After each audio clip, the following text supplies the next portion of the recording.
여러분 안녕하십니까? AI 앵커 박희붕입니다. 주간 종합 뉴스 시작하겠습니다. 첫 소식입니다. 우리나라 제1호 공설 해수욕장인 송도 해수욕장에는 올 여름 300만 명 가까운 피서객이 찾을 것으로 예상하고 있습니다. 서구청도 개장 준비에 만전을 기할 예정입니다. 보도에 김석진 기자입니다. 서구는 올해 송도 해수욕장 개장 준비 상황 보고회에서 안전 확보에 만전을 기하기로 했습니다. 지난해 송도 해수욕장을 찾은 피서객은 262만 명으로 앞선 해에 비해 23% 증가했습니다. 올해는 이보다 10% 많은 290만 명이 찾을 것으로 예상하고 있습니다.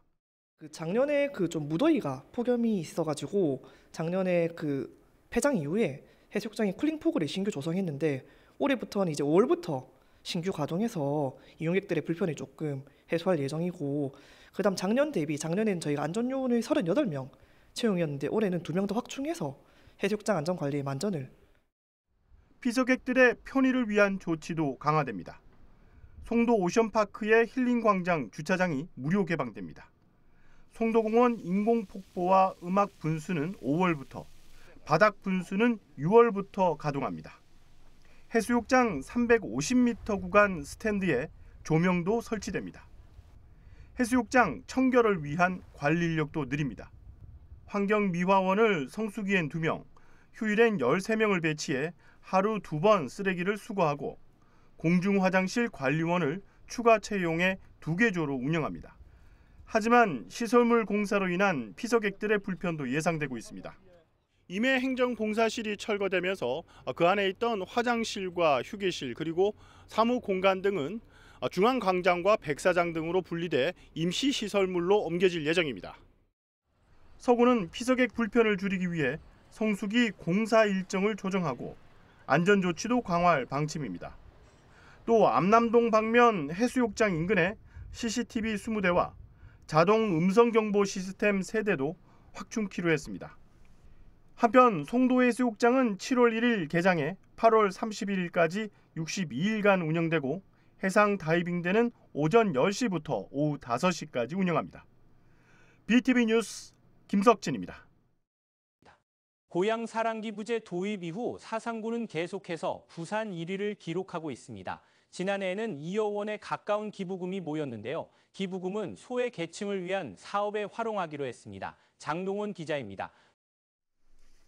2023년 고향사랑기부제 도입 첫 해 사상구에 기부된 금액은 1억 6,700만 원입니다. 손꼽힐 만한 성과로 행안부는 사상구를 전국 우수 사례로 선정했습니다. 지난해에는 18% 넘게 증가한 1억 9,800만 원이 기부돼 2년 연속 부산 1위를 기록했습니다. 1,150명이 기부했는데 기부금은 전국 각지에서 모여들었고 이 중 3분의 1은 서울 경기권이었습니다. 사상구는 사상공단 기업체들의 관심과 관내 기업에서 생산된 답례품을 높은 성과 이유로 보고 있습니다. 사상구에는 관내 제조기업이 8,000개가 넘게 있습니다. 수시로 관내 기업체를 방문을 해서 고향사랑 기부재단 적극적인 취지 설명과 홍보를 했었고, 거기에 맞춰서 저희들이 이제 답례품 선정에도 좀 심의를 기울여서 관내 기업체에서 생산하는 신발이랄까, 농축산 가공물 등을 이제 답례품으로 선정을 해서 지역 경제 활성화에도 좀 적극적으로 노력을 하였습니다. 사상구는 지난해 기부금을 주민 복지를 위해 사용하기로 결정했습니다. 생활이 어려운 한부모 가정 자녀들이 해외여행을 갈 수 있도록 지원하고 복지관 등의 세탁시설을 마련해 거동이 불편한 중증 장애인과 어르신들의 이불 빨래를 돕기로 했습니다. 또 낙동 제방길에 수국을 심어 여름 명소로 만든다는 계획입니다. 이제 기부자의 마음이 어떨까 이제 한번 헤아려 보니 이 사업은 어떤 건설 사업이나 그런 사업보다는 국민들을 위한 복리 정진에 쓰는 게 맞겠다. 그렇게 이제 저희들이 이제 결론을 내리고 다양한 사업들을 발굴 추진하게 됐습니다. 특별한 사항이 없는 한 이 기조를 유지를 해서 저희들이 국민의 복리 정진을 위한 그런 사업들을 적극적으로 발굴해서 시행할 예정입니다. 한편 고향사랑기부제 기부액 한도는 500만 원에서 올해 2천만 원으로 확대됐습니다. 올해 초부터 사상구에 고액 기부가 이어지는 가운데 다음 달에는 2천만 원 기부가 예정돼 있습니다. BTV 뉴스 장동원입니다. 부산 지역 기초지자체에서 처음으로 다자녀 가정을 위한 무료 가사 서비스가 운영됩니다. 남부는 올해 임산부와 맞벌이, 다자녀 가정 등 300가구를 대상으로 지원에 나서기로 했습니다. 박재한 기자입니다. 자녀를 둔 가정의 가사 부담을 덜어주는 제도가 마련됐습니다. 남구는 4월부터 연말까지 남구형 가사 서비스 지원 사업을 본격 추진합니다. 부산 자치구 중 첫 시도로 지난해 보건복지부의 사회보장제도 신설 협의를 마쳤습니다. 지원 대상은 남구에 거주하는 중위소득 150% 이하 중 2006년 1월 이후 출생한 18세 이하 자녀를 양육 중인 맞벌이 다자녀 가정입니다. 태아도 자녀로 간주해 임산부도 지원 대상에 포함됩니다. 지원 규모는 300가구로 가구당 10회까지 회당 4시간의 가사 서비스가 무료로 제공됩니다. 운영 시간은 평일부터 토요일 오전까지로 가사관리사가 가정을 방문해 청소와 설거지, 세탁, 쓰레기 배출 등 실질적인 가사 활동을 지원할 예정입니다. 신청은 남구형 가사 서비스 홈페이지를 통해 선착순으로 접수합니다. BTV 뉴스 박찬입니다. 수용구가 시범 운영을 포함해 4년 연속 부산형 육아 친화마을 사업을 운영합니다. 올해는 워킹맘까지 참여를 확대하고 우리 가족 건강 솔루션 등 지역 맞춤형 20여 개 사업을 추진합니다. 계속해서 박재한 기자입니다. 부산형 육아 친화마을은 부모와 자녀가 행복하고 건강한 삶을 살 수 있도록 지원하는 지역사회 협력 사업입니다. 부산시는 2022년 수영구와 강서구에 시범 사례를 적용했고 2023년 4개 구로 시작해 지난해 9개, 올해는 10개 구로 확대됐습니다. 수영구는 올해 5년째 운영 중인 새싹 아빠 육아단을 50명까지 확대 운영하고 지난해 시작한 새싹 엄마 육아단에 더해 워킹맘들을 위한 심신 해우소 프로그램을 새롭게 선보입니다. 지역 병원과 손잡고 테마별 가족 건강 솔루션을 제공하고 남부소방서 안전공제회와 생활안전 인형극과 심폐소생술 교육 등 지역사회와의 협력도 강화합니다. 올해는 지역사회 기관과의 협력이 조금 더 강조되며 자묘병원, 수영구청과의 3자 협약을 통해 우리 가족 건강 솔루션 사업이 새롭게 신설되었으며 아이 건강, 엄마 건강, 가족 건강 등의 테마에 맞춰 영유아의 성장 발달, 엄마들의 건강 고민, 가족의 건강한 삶을 위해 월 1회 건강 정보 및 테마별 솔루션을 제시할 예정입니다. 수영구는 구민이 직접 참여해 육아 정책을 제안하는 다같이 키움 해결단을 분기별로 열고 시민 의견을 반영한 다양한 프로그램을 발굴할 예정입니다. 또 어린이날을 맞아 오는 5월 3일 수변 어린이 공원에서 제2회 에코 놀이터 프로그램을 개최할 예정입니다. BTV 뉴스 박재한입니다.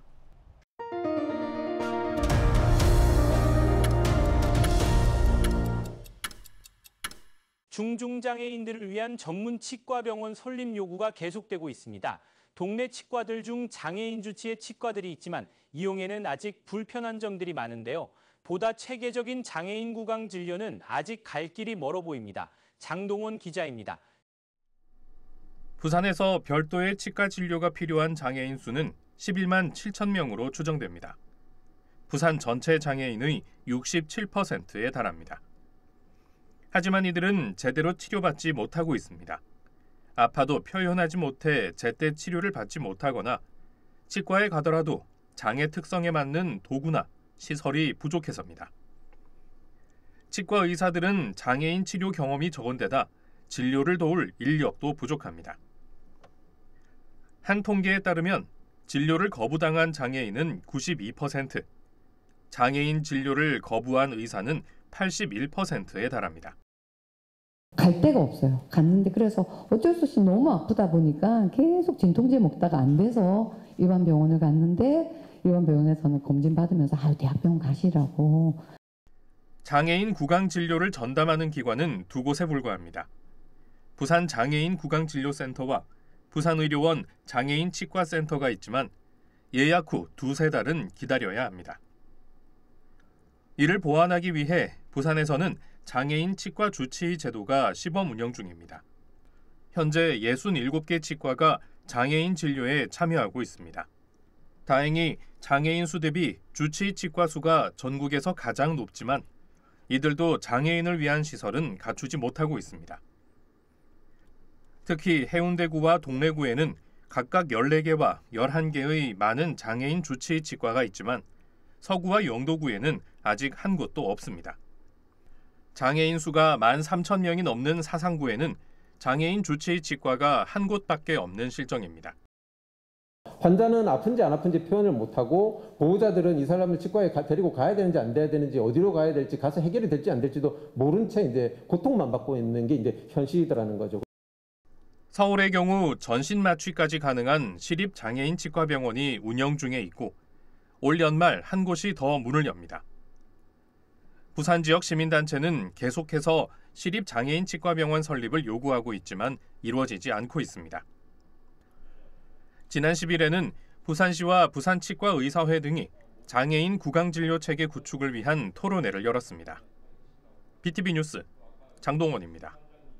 중증 장애인들은 치과에 가는 것도 힘들지만 가더라도 치료받는 것 역시 힘든 일입니다. 장애인 진료에 대한 치과 의사들의 관심은 커지고 있는 반면 제도적 뒷받침은 아직 부족한 상황인데요. 전문가들이 해결 방안을 제시했습니다. 계속해서 장동원 기자입니다. 치과 진료가 힘든 중증 장애인을 위해선 훌륭한 시설도 필요하지만 예방을 위한 관리가 우선 이루어져야 합니다. 전문가들은 보건소 역할을 강화해야 한다고 입을 모읍니다. 보건소가 구강관리 교육과 홍보에 더불어 1차 병원 연계 역할을 해야 한다는 겁니다. 예방은 보건소, 간단한 치료는 주치치과에서 하고 권역센터에서는 중증 치료만 맡도록 하자는 취지입니다.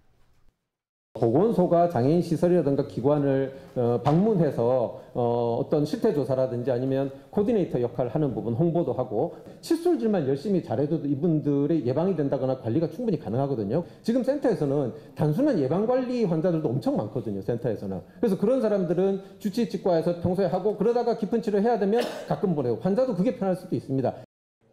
또 6개 보건소에만 있는 치과 의사를 모든 보건소로 확대해야 한다는 의견입니다. 현재 일반 진료 과목에 대해선 의사의 방문 진료가 허용되지만 치과의 경우 이를 제한하고 있습니다.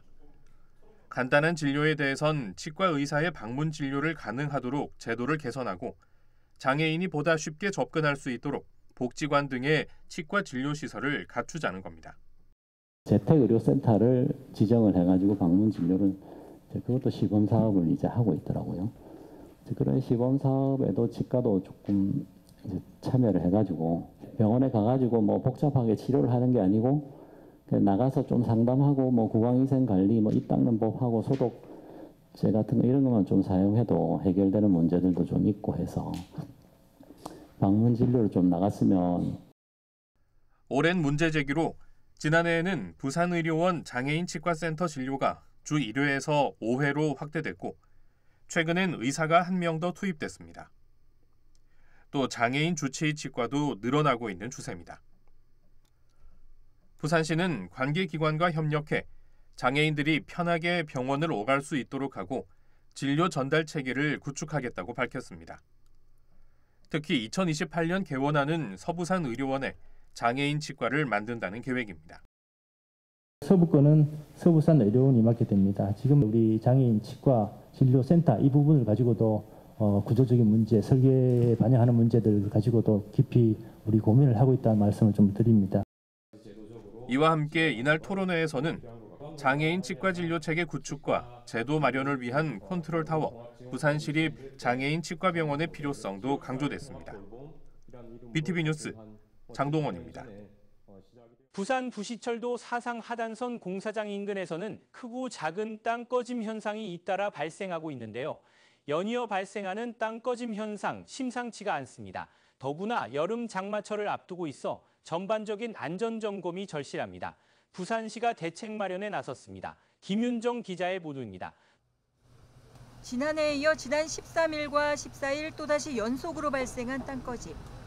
잊을만 하면 발생하고 있는 땅꺼짐 현상은 부산 도시철도 2호선 사상 하단성 공사 구간에만 14번이나 집중됐습니다. 문제는 아직 준공까지 2년가량 지하 굴착 공사 등을 더 진행해야 한다는 겁니다. 부산시는 땅꺼짐 발생이 잇따르자 행정부시장을 단장으로 한 도로 지반 치마 상설 전담 조직을 구성했습니다.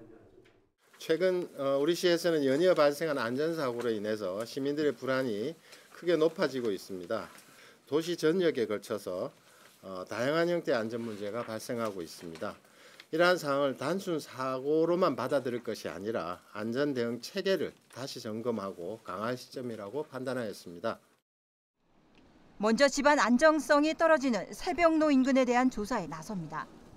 새벽로 12개 교차로 아래를 뚫어 토양 구성과 안반 분포 등을 탐사하는 정밀 집안 조사를 시행합니다. 가장 시급하게 대응이 필요한 분야가 바로 집안 치마입니다. 1차적으로는 먼저 문제가 드러난 사상 하단선 도시철도 공사 현장에 집중하고 2차적으로는 그 범위를 시 전역으로 확대하여 집안 치마에 대응코자 합니다. 특히 장마철을 앞두고 시민 불안이 극에 달하고 있어 실효성 있는 대책 마련이 시급합니다. BTV 뉴스 김윤정입니다. 부산 남구가 지역 전통시장 4곳을 대상으로 시설 현대화 사업을 통해 상권 활성화에 나섭니다. 이들 시장에는 주차타워와 아케이드 등이 설치돼 있지만 시간이 경과하면서 노후대 정비가 필요한 실정입니다. 박재양 기자입니다. 11년 전 준공된 전통시장 주차타워입니다. 차량을 타워 방향으로 회전시켜주는 2개의 원판 중 하나는 작동을 멈췄습니다. 임시 방편으로 주차면 2개를 비워둔 상태입니다. 로프 교체와 관제 시스템 재정비도 필요한 실정입니다. 원판이 안 돌아가기 때문에 뒤로 들어가가지고 여기 안으로 이제 들어가야 되기 때문에 그런 상태이기 때문에 비워놨습니다. 다른 시장도 마찬가지입니다. 지난 2013년 설치된 전통시장 아케이드입니다. 설치된 지 12년이 지나면서 일부 구간에는 개폐기가 작동하지 않거나 물이 새는 등 문제가 발생하고 있습니다. 남구는 5억 2천만 원을 투입해 전통시장 4곳을 대상으로 시설 현대화 사업을 추진합니다. 못골 골목시장에는 주차 환경 개선과 화재 알림 시설 설치에 2억 1천만 원, 용호 골목시장에는 아케이드 정비에 2억 8천만 원 등입니다. 이번 사업은 중소벤처기업부와 부산시가 주관한 공모사업으로 추진됩니다. BTV 뉴스 박찬입니다. 부산국제 어린이 청소년 영화제인 비키가 올해도 예산난으로 운영에 어려움을 호소하고 있습니다. 영화제 예산을 지원받기 위한 영화진흥위원회 심사에서도 2년 연속 탈락했습니다. 보도에 김석진 기자입니다. 올해 20살이 되는 부산 국제 어린이 청소년 영화제인 비키. 지난해 최저 예산으로도 영화제를 성공적으로 운영했다는 평가를 받고 있습니다. 그래서 올해 기대감은 더 커지고 있습니다. 무엇보다도 저희가 또 심혈을 기울이고 있는 부분 중에 하나가 비키 놀이터라고 해서요. 저희가 영화의 전당 광장에서 여러 가지 프로그램이나 워크숍 같은 것들을 진행할 예정으로 있는데 영화만 보실 뿐만 아니라 아무래도 어린이 청소년 영화제인 만큼 오시면은 즐겁게 참여하고 푸드트럭에서 주는 음식도 무료로 드실 수 있는 여러 가지 경험들이 있기 때문에 여러 가족 단위로 많이 또 오셔도. 올해 영화제의 관건은 역시 예산입니다. 14억 원이 필요한데 확보된 예산은 8억 원 뿐입니다. 부산시가 지난해 2배에 달하는 7억 원을 지원합니다. 하지만 국비인 영화진흥위원회 지원 공모엔 2회 연속 탈락하면서 지원금이 없습니다. 저희가 좀 어려움을 겪게 되었지만 그럼에도 불구하고 올해 7월 8일 열리는 비키는 아주 많은 다양하면서도 여러분이 깜짝 놀랄 만한 프로그램으로 준비는 열심히 하고 있습니다. 그 전에 클라우드 펀딩이라든지 많은 여러분들께서 도와주실 수 있는 방법을 또 강구하고 있어요. 그래서 이 방송을 보시는 분들이 비키에 관심을 좀 많이 가져주시고 참여해 주시면 저희 20살 되는 비키 더욱더 크게 멋지게 성장하고 여러분 만날 수 있을 것 같습니다. 지난해 영화제엔 34개 나라 113편이 상영돼 17회에 비해 그 규모가 반으로 쪼그라들었던 비키. 올해는 상영작이 50편 이상 늘어날 것으로 예상하고 있습니다. 또 영화제 기간도 지난해에 비해 이틀 늘어나 일주일간 열리고 영화의 전당에서 상영이 끝나면 서부상권으로 자리를 옮겨 5일간 다시 상영됩니다. BTV 뉴스 김석진입니다.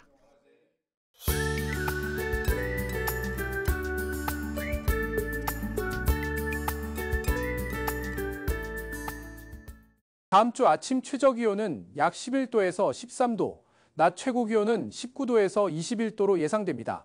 기온은 평년과 비슷하겠습니다. 주 초반에는 오전 중 소나기가 예상되며 주 중반부터 후반까지는 맑은 날씨가 지속되겠습니다. 기온은 전반적으로 더운 날씨가 예상되므로 건강관리에 유의하시기를 바랍니다. 이상 다음 주 날씨 정보였습니다. 부산 공동어 시장의 제4대 대표이사로 정연송 대표가 취임했습니다. 수산업계 현장과 행정을 두루 섭렵한 그의 행보에 관심이 모아지고 있습니다. 공동어 시장이 당면 과제를 할 수 있는 현대화 사업에 대해선 어떤 생각을 가지고 있을까요? 계속해서 김석진 기자가 만나봤습니다. 제4대 부산 공동어 시장 대표이사에 정연송 전 대형기선 저인망 수산업협동조합장이 취임했습니다. 정연송 대표는 지난 1997년 수산업 대표를 시작으로 해양관광회사와 수산업조합장 그리고 거제해양관광개발공사 사장 등을 거친 수산업 전문가입니다. 그는 급변기에 있는 공동어 시장의 대표로 책임이 막중하다면서도 현안 극복을 위해 최선을 다하겠다고 다짐했습니다. 특히 현대화 사업을 통한 핵심 경영으로 3가지 전략을 제시했습니다. 스마트한 어시장으로 이렇게 전환해서 추진하는 겁니다. 그리고 이 공정하게 우리 인사제도나 또 열심히 일하는 이런 분위기를 만들어서 진행을 하는 게 대표이사로서의 역할이라고 봅니다. 그리고 침체되어 있는 이 수산업을 아주 1차 산업으로 자신감 있게 이렇게 끌어올리는 게 또 공동어 시장의 역할이라고 봅니다. 현대화 사업 시 현안 문제인 대체 위판장 부지에 대해서도 언급했습니다. 감천항에 있는 국제수산물 도매 시장을 활용하는 안인데 어업인들의 협의를 거치겠다는 입장입니다. 또 정 대표는 기후변화 등 수산업 환경이 위기에 처했다며 극복 방안을 찾는 데 노력하겠다는 입장도 밝혔습니다. 수산이 점점 힘들어가는 이 부분에 대해서 우리 해양수산부나 정책적인 부분을 현실에 맞도록 지원 체계도 만들고 미래의 수산업이 가야 될 정책에 따듬어져야 된다고 봅니다. 선원으로 시작해 선사, 조합 대표에다 공기업 사장까지 거치는 등 수산업계 현장과 행정 업무 등을 두루 섭렵했다는 평가를 받고 있는 정연송 대표. 현대화 사업에 열쇠를 쥔 그의 행보에 관심이 모아지고 있습니다. BTV 뉴스 김석진입니다.